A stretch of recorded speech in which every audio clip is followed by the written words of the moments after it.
Hello, Simone Matthew from Push Past 10 here, bringing you another audio article. So, this one is entitled Murder in Paradise: The Killing of a VFX Legend. So, this is the story of the two entrepreneurs who were killed in Dominica at the end of 2023. Now, this particular audio article is a little bit lengthy, so I want you to take some time, maybe while you're driving to work, maybe while you're commuting on the bus or the train. This would be a great time to listen to this because we need to remember the full story of what occurred, and we also need to keep in mind that justice is required for those who committed this atrocity. So, this article is from HollywoodReporter.com. So, again, HollywoodReporter.com, and it is entitled Murder in Paradise: The Killing of a VFX Legend. On the tropical island of Dominica, the ultra wealthy Oscar winning CGI pioneer Daniel Langlois was seen as a force for good. So, why were he and his partner shot and burned beyond recognition? So, this article is written by Nina Berlier, and it is dated May 7th, 2024. And it reads: Deep in the lush mountains of the Caribbean island of Dominica, amid stands of lemongrass, giant ferns, and palms, three roads converge where two lives ended violently. A few weeks before Christmas, the bodies of Daniel Langlois, a French Canadian philanthropist and Hollywood animation centimillionaire, and his partner, Dominique Mochard, were found at that spot in a car halfway into a ravine, burned beyond recognition. Even though the bodies were charred, investigators could tell they had been shot first. The official and still evolving story of their murders is a classic tale of good versus evil, set in a steamy jungle. Like other expats who live in Dominica, Langlois and Machad, who bought their property in the late 1990s, were attracted to the island's wild, endemic quality. Its waterfalls, volcanic hot pools, and deep green forests were spectacular blossoms northerners would see only in florist shops grow like weeds. But the dead couple had become heroes to many on this tiny, impoverished island of 72,000. They were widely admired philanthropists and environmentalists. A few weeks before Langlois was murdered, the government had awarded him its highest civilian honor for his philanthropic work.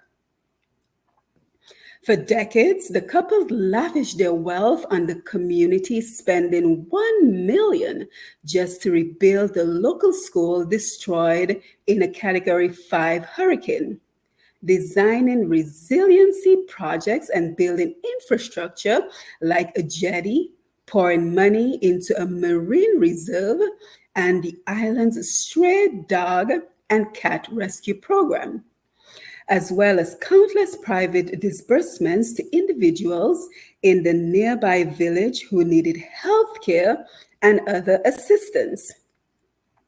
Langlois, 66, was a computer animation pioneer and the Academy Award winning Sci Fi Tech 1997, who worked with Steven Spielberg on Jurassic Park and other major filmmakers before selling his company, Soft Image, to Microsoft in 1994 for $200 million. His 3D tool has been used in numerous big budget hits, including the Harry Potter series, Star Wars, prequels, and Titanic.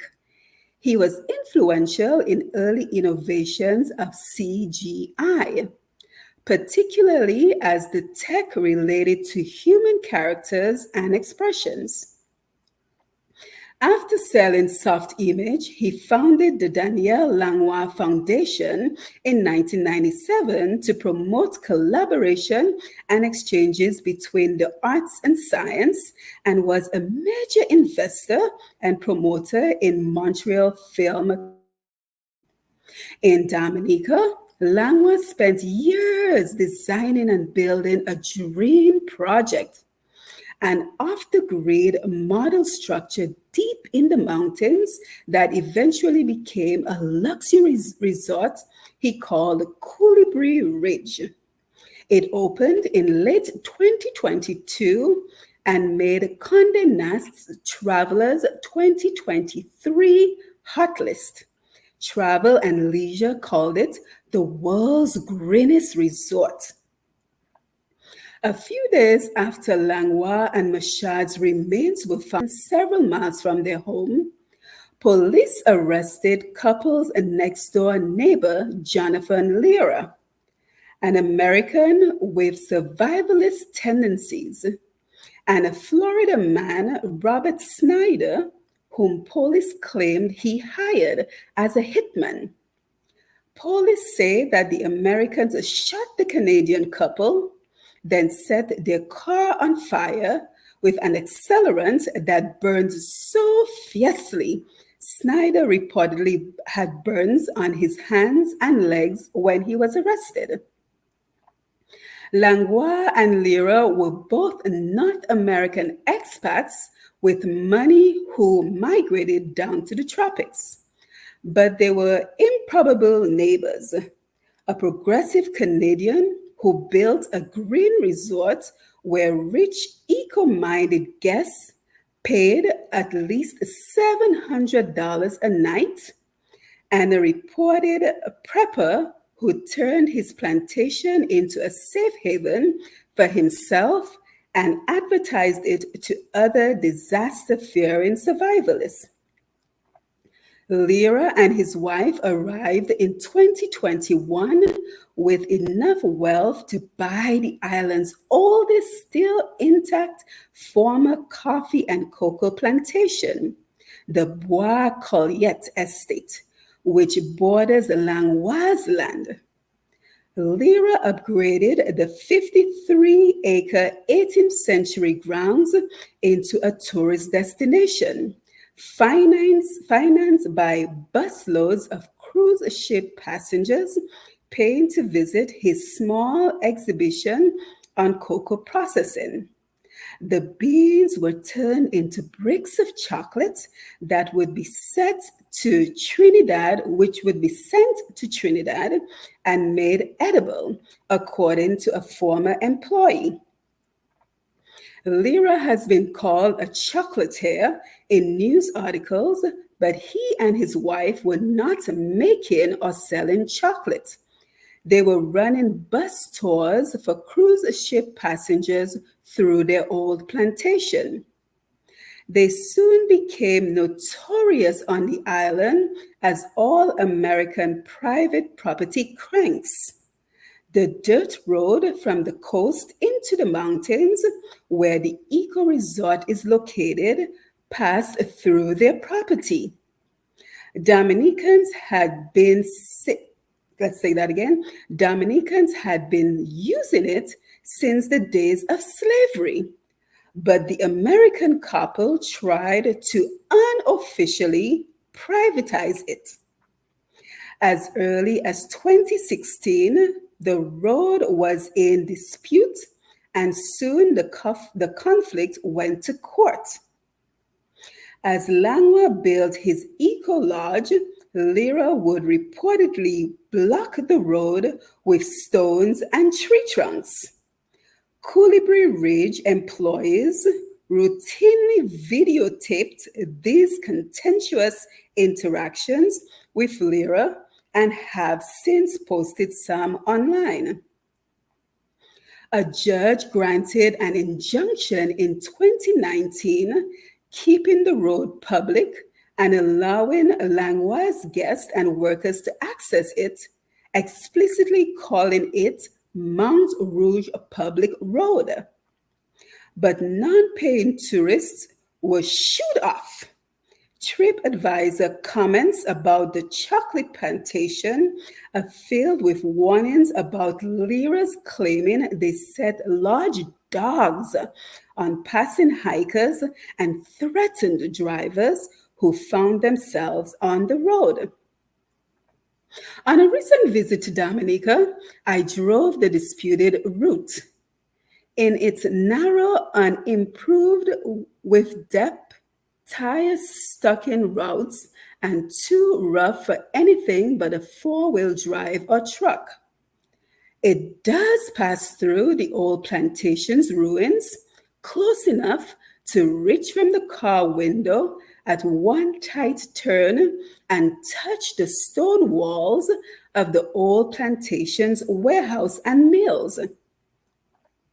On the edge of a steep green ravine, less than a mile away, mourners have left a shrine of purple flowers in vases and the melting numbs of two candles at the crime scene. The fire was so hot that it melted remains of the victim's black SUV embedded in the dirt. The issue of the public road just kept getting worse, one longtime Langlois employee told me. Mostly it was Jonathan. Every time we had a shipment go through the property, we videotaped because he was Jonathan. Golden passports and a bunker. Major crime is rare on the island. The police force is ill-equipped to do basic forensics and has reportedly had to send the remains to labs in the US or Canada and ask the Royal Canadian Mounted Police to assist in the investigation into Langlois' death. Meanwhile, inhabitants of the nearby hamlet of Soufriere have been open about their intent to do vigilante justice if Lyra is released. Lyra and Snyder, a Florida mechanic Lyra employed to work on his tour buses, are both in the national prison called Stock Farm, outside the capital city of Roseau. They have not yet been required to enter a plea, but their lawyers say they plan to plead not guilty. Lyra's wife, who has not been charged, has left the island and hired a Texas PR firm. Lyra recently applied for bail after 5 months incarceration in the severely overcrowded prison. His request was rejected. The bail denial included mention of an eyewitness to the crime, a Dominican native who Lyra's legal team says worked on his property as a manager. If Lyra is convicted, he will be subject to the Dominica penalty for murder, execution by hanging. Islanders I spoke with generally accept the road rage motive, but there are other aspects of the story that deepen the mystery, going beyond a simple road dispute. The two wealthy white North Americans, Langlois and Lyra, were avatars of two opposing sides of the island conflict that pits environmentalists and activists against a cabal of outside interests pressing for more access to natural resources, and a government accused of corruption in caving to those interests. Dominica is mountainous, volcanic, and directly in the hurricane path, not a magnet for high-end resort investments. The island has been ravaged by countless tempests. Its relatively thin, tiny, and poor population depends on tourism, cruise ship docks daily, fishing, small family farms, or work on sporadic developments, many financed by Chinese and Russian investors. The island has for years subsisted, let's take that again. The island has for years subsisted largely on income from so called golden passports, proceeds of which constitute about half of the government's revenues. Because Dominica is in the Commonwealth, its passport holders can get into the Schengen region, the EU, without visas, even post Brexit. Dominica sells passports starting at $100,000. The program called Citizen by Investment requires investors to put that money into real estate, a project of which Lyra was one, or a government bond. The program has no residency or language requirement. Investigative journalists have separately accused some island officials of selling diplomatic passports, which the officials denied. The businesses it is reportedly corrupt. The business is reportedly corrupt, with investigative journalists finding that passports have gone to international criminals, money launderers, crypto scammers. One 2019 Al Jazeera investigation revealed longtime President Roosevelt Skerritt allegedly took hundreds of thousands of dollars for his 2014 election campaign from an Iranian businessman called Ali Reza Monfared in exchange for making him the Dominican ambassador to Malaysia.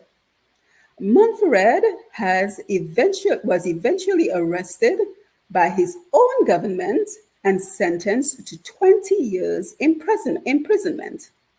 Skerritt, who has called the allegations totally false, has been re-elected 4 times in sometimes tense election cycles involving riots and accusations of graft.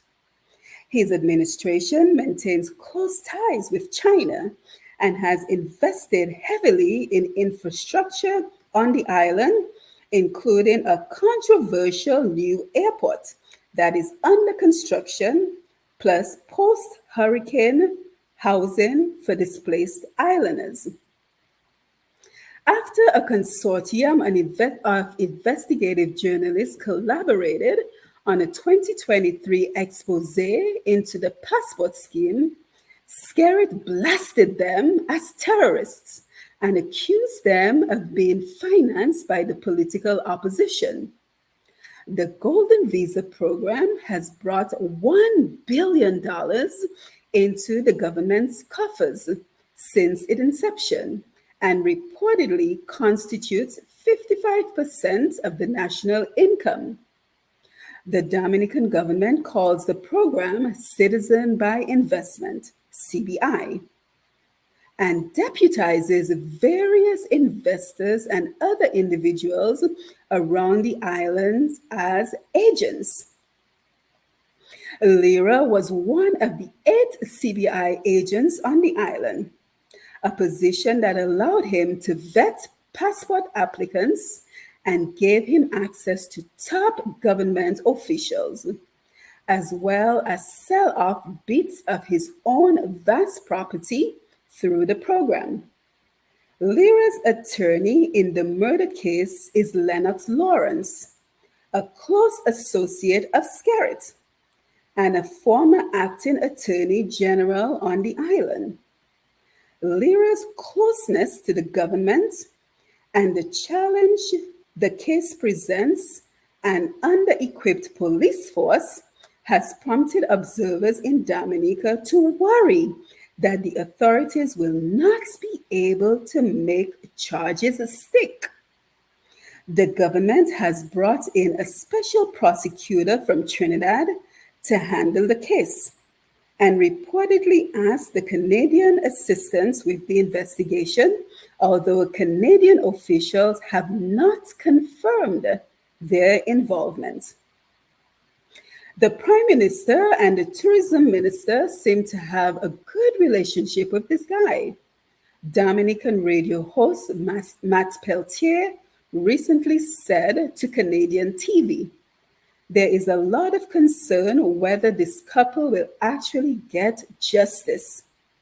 Reached by Zoom, Lawrence said the fact that he served as Attorney General for a period does not give us an advantage because Dominica has separation of powers between the judicial and executive branches.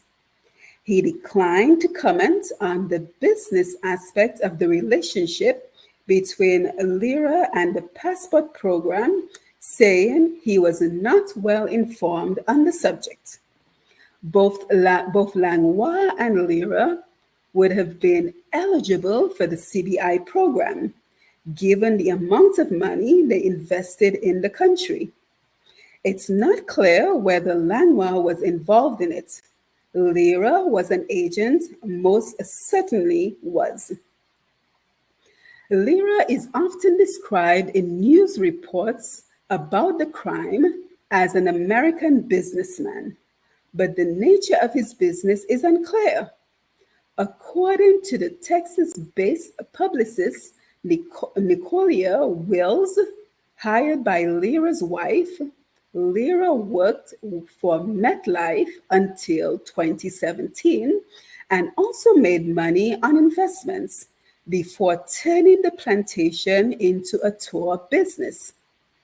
His name is in the Pandora Papers, a list of offshore companies that provide shell companies in tax havens for people trying to hide assets. In the Pandora database, Lira is connected to an address in Tortola that links to 1,800 offshore companies. Lira's spokesperson said he set up that account to do a commodity trading and has since closed it. Lira, 57, had over the years lived in Chicago, Staten Island, New Jersey, and Pennsylvania, and most recently owned a home in Winter Harbor, Maine. Records show a few criminal charges, including a weapons charge and a serious vehicular violation in the 1980s. A family member told me that Lira was an investor, although the relative didn't know what Lira might have invested in, and that he left the US after Barack Obama was elected president because he thought the country was going to hell. When Lira, his wife, and 4 teenage kids first moved to the island, they lived in a yacht and set up solar power for the property. He was, a family member said, obsessed with post-apocalyptic survival, kind of a prepper. Lira's spokesperson denies this. None of his children, who are college age and older, are believed to have been on the island at the time of the murders. He wanted to be more self-contained, off the power grid, have autonomy, take care of himself, the relative said. That family member added that Lira was definitely the kind of guy who would not want people invading his land. He liked to be left alone. With Lyra in jail awaiting trial, the Bois Colette website still touts the plantation as a tourist destination and a real estate investment. Why Colibri? Freedom. The site advertises the CBI program and the benefits of investing with Lyra and provides a step by step instruction. It also explicitly targets people worried about disasters and global instability. One page titled Assurance Options for a World of Uncertainty offers a prepper's option. Emergency survival preparedness. Relatively based emergency preparedness for a society infrastructure that is alive and well. This stopgap coverage helps you to wait out short to medium duration life disturbances while you plan. It also offers a safe haven option, advertised as follows. Enjoy 3, 6, or 9 months of safe haven living at Bois Colette if a defined event occurs in your region of the world, the site says.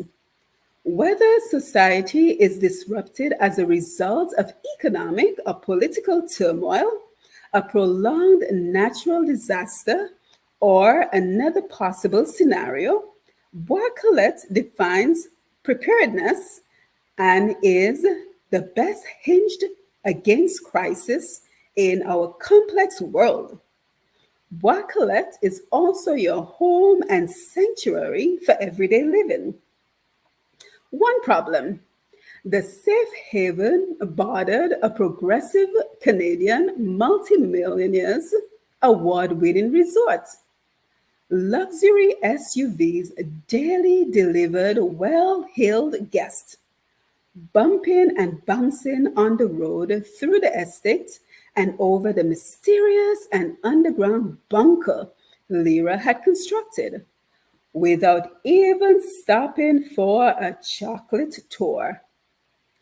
An evidentiary hearing schedule for March 15th was cancelled, with the government claiming that Snyder had COVID and couldn't be brought to court.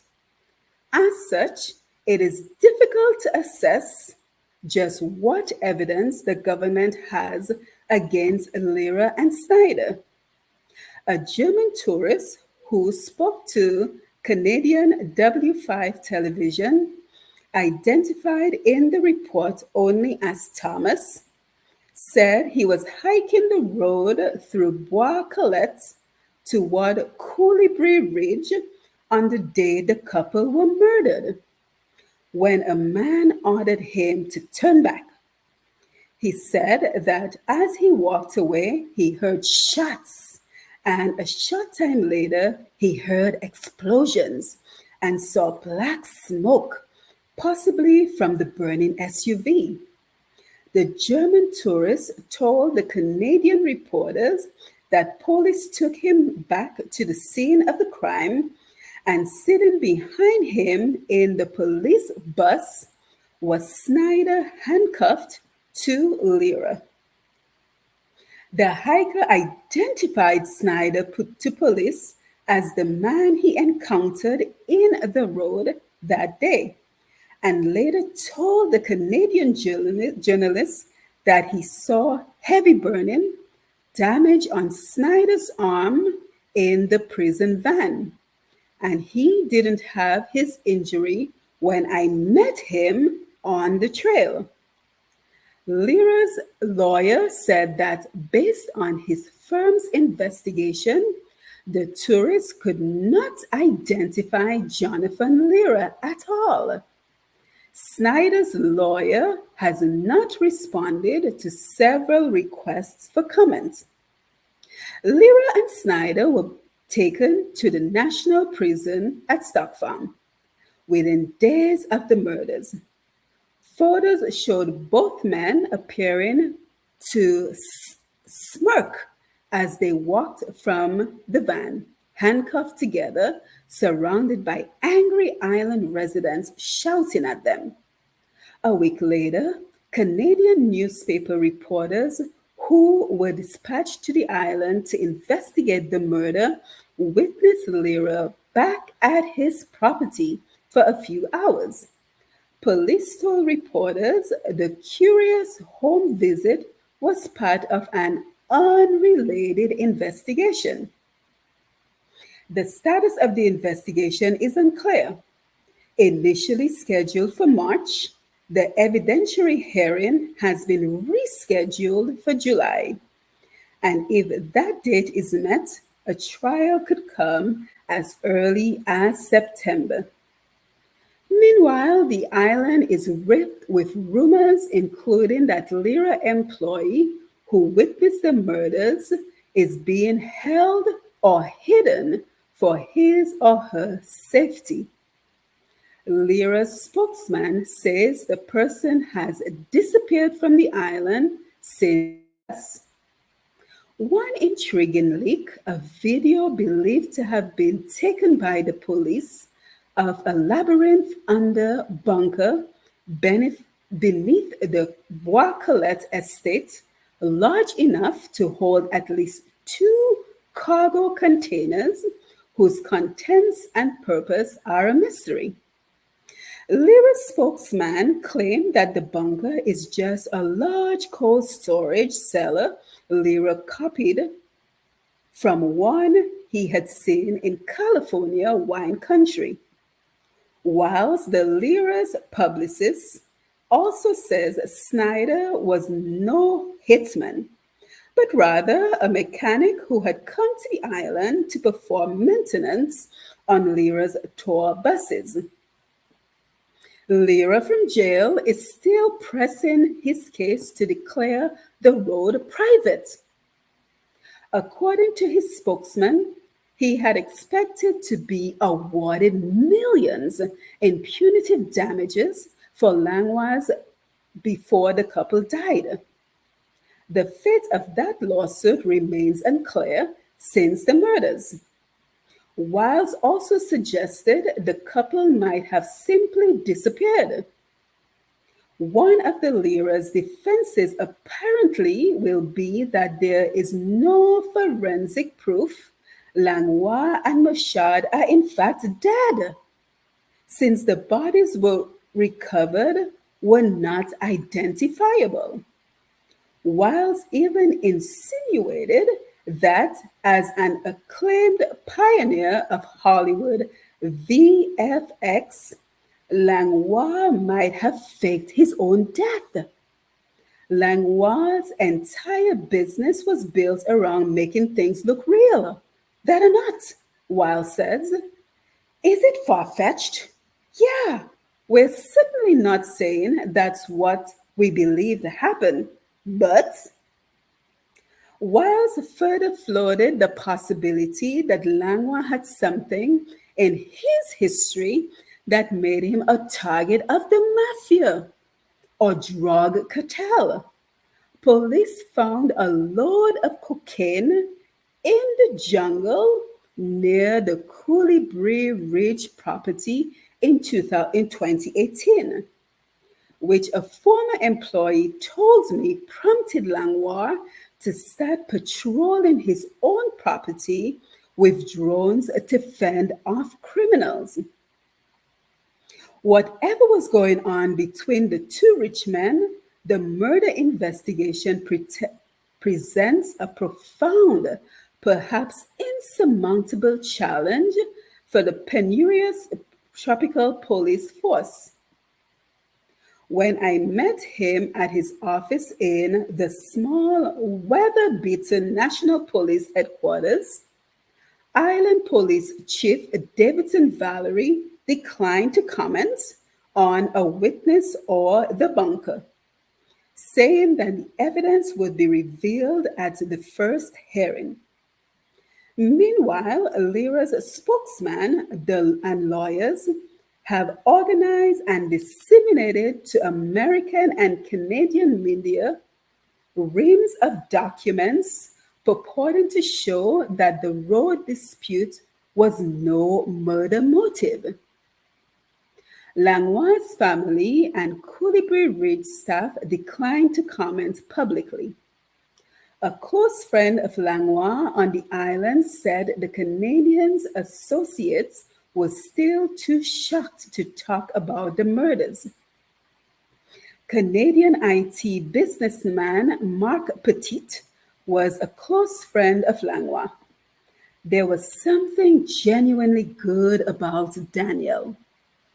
When you compare the context and a worldview obsessed with trespassing on terrain, it just doesn't add up. He told me on a call from Montreal. There is something that's incredible. Sam Raphael, a hotelier and native Dominica who built his own luxury resort, Jungle Bay, with CBI investment money, Ralph knew Langlois, his partner, and Lyra. He doesn't think the murder had anything to do with the golden passports or other crimes. The courts revealed that you cannot do anything to impede traversing on this road, whether it's shown on your map or not. Buddy, it's public road. That should have been the end of that. But he couldn't let it go.